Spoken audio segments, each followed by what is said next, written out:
सुप्रभात प्रिय विद्यार्थियों, आज हम अपनी कक्षा में संचार के अंतिम और महत्वपूर्ण प्रकार जन संचार के बारे में पढ़ेंगे। जन संचार, तो जन का अर्थ आप सभी को पता है, लोगों, लोग, और संचार। संचार किसे कहते हैं? संचार शब्द की उत्पत्ति चर धातु से हुई है, जिसका अर्थ होता है चलना या एक स्थान से दूसरे स्थान तक पहुंचना। अर्थात उससे हमारा तात्पर्य यह है कि दो या दो से अधिक व्यक्तियों के बीच जब सूचनाओं और विचारों और भावनाओं का आदान प्रदान होता है तो उसे हम संचार कहते हैं। लेकिन यहाँ पर हम संचार की बात नहीं कर रहे हैं, हम यहाँ पर जन संचार की बात कर रहे हैं। तो आइए जानते हैं जन संचार किसे कहते हैं। तो जब हम व्यक्तियों के समूह के साथ प्रत्यक्ष संवाद, संचार में हम क्या करते हैं? प्रत्यक्ष संवाद करते हैं, चाहे समूह में बैठ के करें चाहे आपस में करें, तो इस तरह से करते हैं। लेकिन जन संचार में हम व्यक्तियों के समूह के साथ प्रत्यक्ष मतलब आमने सामने संवाद अर्थात बातचीत करने की बजाय किसी यांत्रिक और तकनीकी माध्यम के जरिए समाज के एक विशाल बड़े वर्ग के साथ संवाद अर्थात बातचीत कायम करने की कोशिश करते हैं, तो उसे हम कहते हैं जन संचार। तो चलिए आइए पढ़ते हैं जन संचार की विशेषताएं। जन संचार की सबसे पहली विशेषता ये है कि इसमें प्रकाशित या प्रसारित संदेशों की प्राकृतिक सार्वजनिक होती है। अर्थात इसका यह अर्थ हुआ कि अंतर्वैयक्तिक या समूह संचार की तुलना में जन संचार का संदेश सबके लिए होता है। मतलब पर्टिकुलर किसी समूह के लिए या किसी व्यक्ति के लिए नहीं होता। ये जो संदेश जो हमारे लिए कंप्यूटर टीवी में दिए जाते हैं, ये संदेश सभी के लिए होते हैं, पूरी जनता के लिए। नंबर 2, इसमें संचारक और प्राप्तकर्ता के बीच कोई सीधा संबंध नहीं होता। अर्थात जो इसे सुन रहा है, पढ़ रहा है या देख रहा है, मतलब हम न्यूज़पेपर पढ़ रहे हैं या समाचारों में सुन रहे हैं या देख रहे हैं, तो हमारा सीधा संबंध नहीं होता। प्राप्तकर्ता यानी कि पाठक, जो पढ़ रहा है, श्रोता सुन रहा है, दर्शक है, उसका सीधा संबंध नहीं होगा। उसकी सार्वजनिक भूमिका के कारण सब उसे पहचानते हैं। संचार के अन्य रूपों की तुलना में जन संचार के लिए एक औपचारिक संगठन की जरूरत पड़ती है। ठीक है, तो यानी कि ये आमने सामने नहीं होता, ये संगठन के द्वारा ही बनाया जाता है। और इसको जन संचार जो माध्यम है यानी कि समाचार पत्र, वो किसी न किसी संगठन से ही प्रकाशित होता है। तीसरा, इसमें ढेर सारे गेटकीपर, द्वारपाल काम करते हैं। अर्थात कहने का मतलब ये है कि द्वारपाल वह व्यक्तियों का समूह जो जनसंचार माध्यमों से प्रकाशित या प्रसारित होने वाली सामग्री को नियंत्रित और निर्धारित करता है। किसी जनसंचार माध्यम में काम करने वाले द्वारपाल मतलब जो काम करने वाले व्यक्ति हैं, वही तय करते हैं कि वहाँ किस तरह की सामग्री प्रकाशित होगी या प्रसारित होगी। जैसे मान लीजिए किसी समाचार पत्र में संपादक और उसके सहायक समाचार संपादक, सहायक संपादक, उप संपादक, यही सभी लोग तय करते हैं कि समाचार पत्र में क्या छपेगा, कितना छपेगा, किस तरह से छपेगा, अर्थात कौन सी न्यूज़ आएगी, कौन सी नहीं आएगी, किस न्यूज़ को कितना स्थान देना है।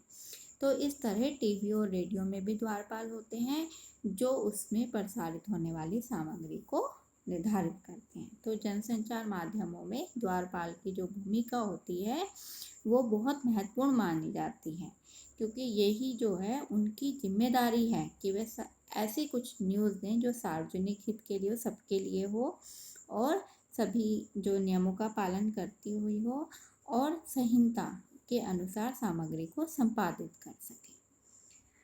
नंबर 4, इसमें श्रोताओं, पाठकों एवं दर्शकों का दायरा बहुत व्यापक होता है। अर्थात जो इनका गठन होता है वो पंचमेल होता है। जैसे किसी टेलीविज़न चैनल के दर्शकों में अमीर वर्ग भी हो सकता है, गरीब भी हो सकता है, शहरी भी हो सकता है, गांव का भी हो सकता है, कोई पुरुष, महिला, युवा, बूढ़ा, वृद्ध, कोई भी हो सकता है।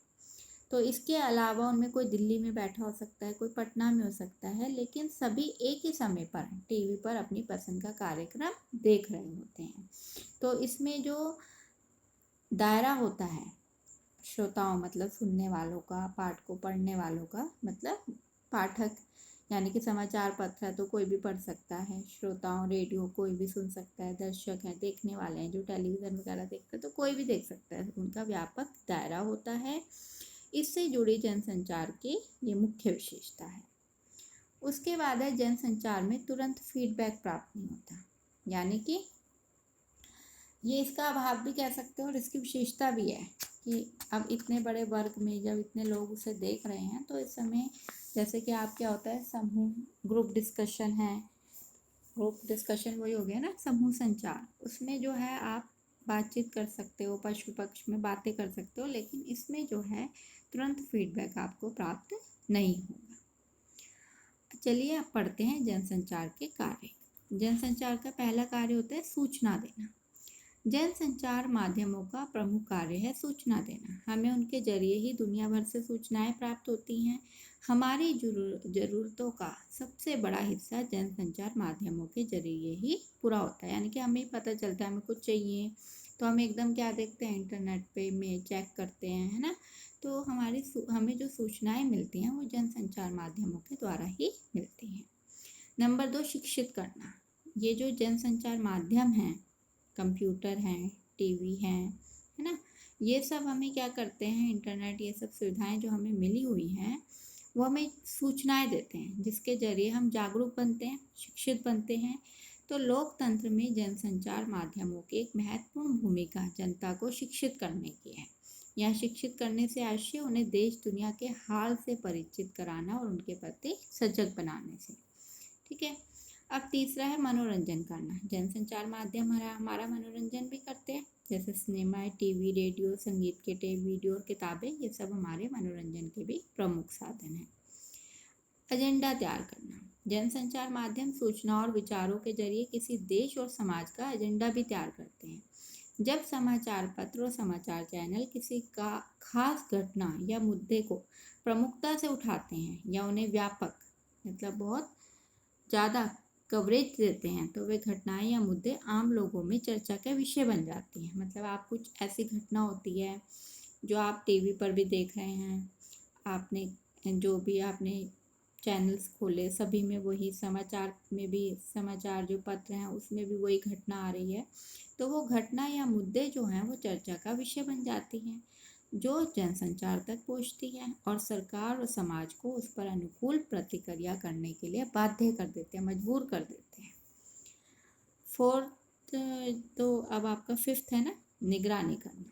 किसी लोकतांत्रिक समाज में जनसंचार माध्यमों का एक और प्रमुख कार्य होता है सरकार और संस्थाओं के कामकाज पर निगरानी रखना। मतलब ये देखते रहते हैं कि किस तरह से कार्य हो रहा है। अगर सरकार कोई गलत कदम उठाती है या कोई संगठन कोई अनियमित कार्य कर रही है तो उसे लोगों के सामने लाने की जो जिम्मेदारी होती है वो इन जनसंचार माध्यमों की ही होती है। मतलब हमें समाचार पत्रों और टीवी के न्यूज़ चैनलों के द्वारा ये पता चलता है कि क्या कार्य हो रहा है समाज में। विचार विमर्श के मंच। जनसंचार माध्यमों का एक कार्य ये भी है कि वे लोकतंत्र में विभिन्न विचारों को अभिव्यक्त मतलब प्रकट करने का एक मंच उपलब्ध कराते हैं। मतलब अगर वो चाहें कि हमारी बात जो है वो पूरे संसार में, पूरे विश्व में पहुंच जाए तो ये सबसे अच्छा जरिया है। इसके जरिए विभिन्न विचार लोगों के सामने पहुंचते हैं। जैसे किसी समाचार पत्र के संपादकीय पृष्ठ पर किसी घटना या मुद्दे पर विभिन्न विचार रखने वाले लेखक अपनी राय व्यक्त करते हैं, तो इसी तरह संपादक के नाम चिट्ठी स्तंभ में आम लोगों को अपनी राय व्यक्त करने का मौका मिल जाता है। और इसी तरह जो जनसंचार माध्यम है वो विचार विमर्श के लिए एक अच्छा मंच बन जाते हैं और एक अच्छे मंच के रूप में ही कार्य करते हैं। तो आज हमने अपनी कक्षा में पढ़ा जनसंचार किसे कहते हैं, इनकी क्या विशेषताएं होती हैं और इनके कार्यों के बारे में। धन्यवाद।